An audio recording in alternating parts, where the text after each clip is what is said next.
X-Teen Featurette. I'm Chris, talking about Dario Argento's Bird with the Crystal Plumage, his 1970 debut film, which LS on commentary, hey, both of our first watch, had no idea this was his first film whenever we gave it a watch. That was really interesting because it was like really freaking good. I mean, we'd both seen Argento movies before, but this was a really good one. classy. Yeah, is this your favorite Argento film you've seen? I definitely would say so. Isn't that crazy? I thought it was stylistically beautifully done. It was.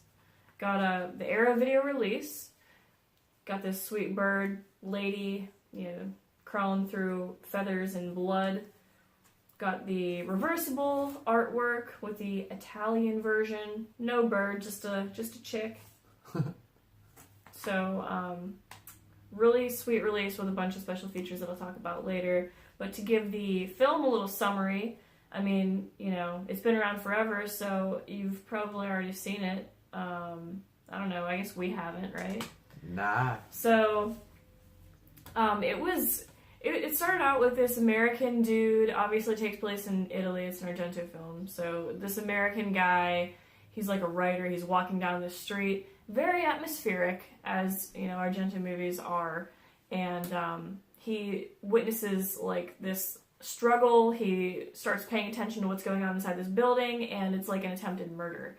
So he sees, like, this guy stab this woman, and basically this film starts out with him getting questioned by, like, the cops, and he's trying to go back to America, but he gets, like, detained, like, trying to figure out, because he's the only witness to this attempted murder, and so the American dude basically has to take it upon himself to become a detective to figure out what's going on so he can, get home, because he's like mixed up in this, like, this weird trial and stuff, like trying to figure out what happened. And, which, I don't know, it was really interesting. Then randomly in the middle of the movie, the detective was like, oh, just leave. And he's like, no, I'm too invested, right? He becomes obsessed. He becomes, like, literally obsessed. So, like, and he brings his lady into the investigation also. Like, he has her digging up evidence and clues.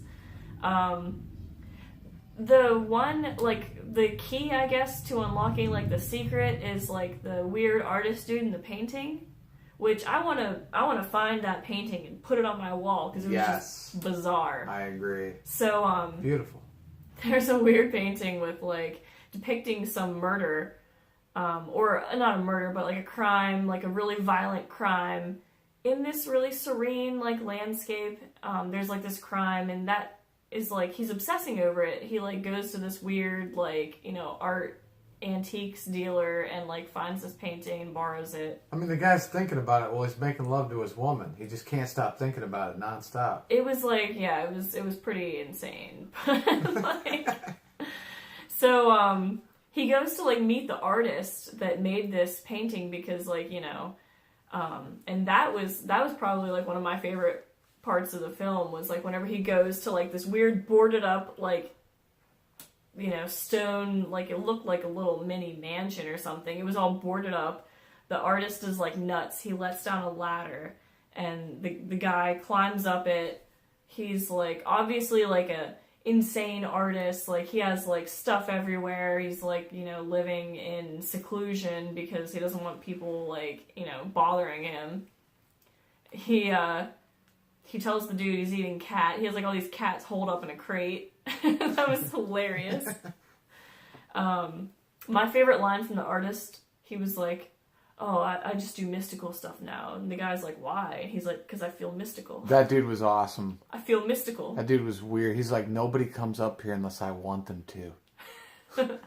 He was quite the character. He was awesome. What a great character.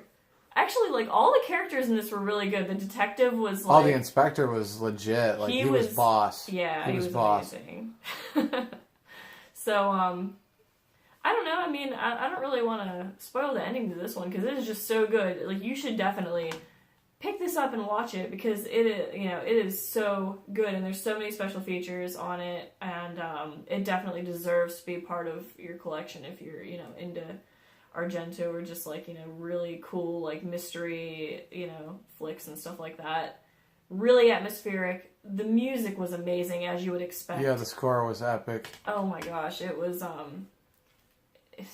like, and the shots were like just so atmospheric. And you know, and that's why I would have never guessed, you know, watching it, that it was his first film, because it was just like so.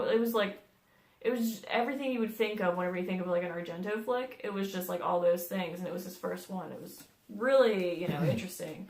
One thing that I noticed about this one that I don't really recall in other movies of his is like the weird like point of view shots. Like, you know, there'll be like, I remember in particular the one where the girl's like smoking or whatever, she puts out her cigarette, and like all you see is like her hands, and then like it like goes back and then you see some figure. And there was like quite a few instances in this movie where there were like weird point of view shots. That was really, I thought that was really creative.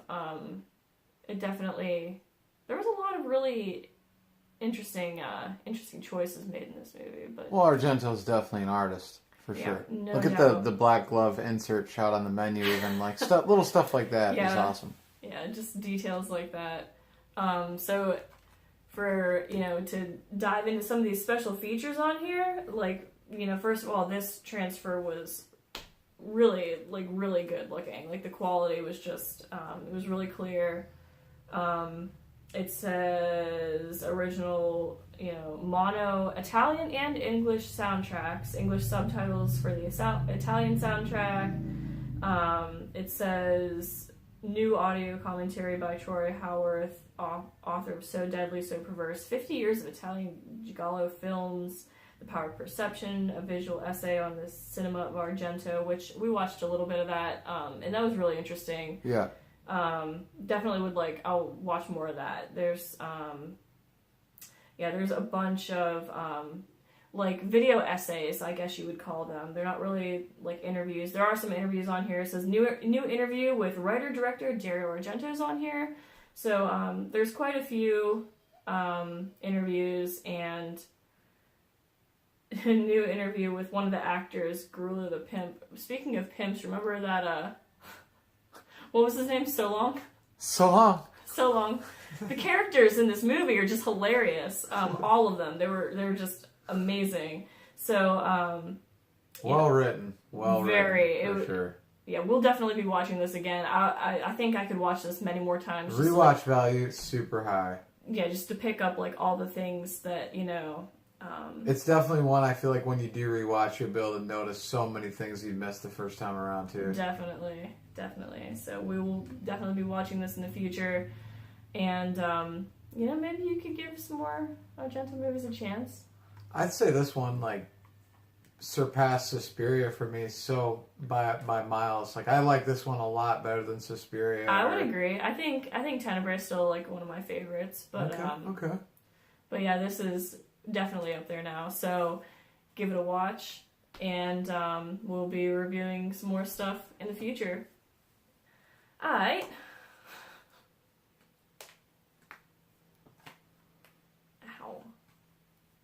Ow.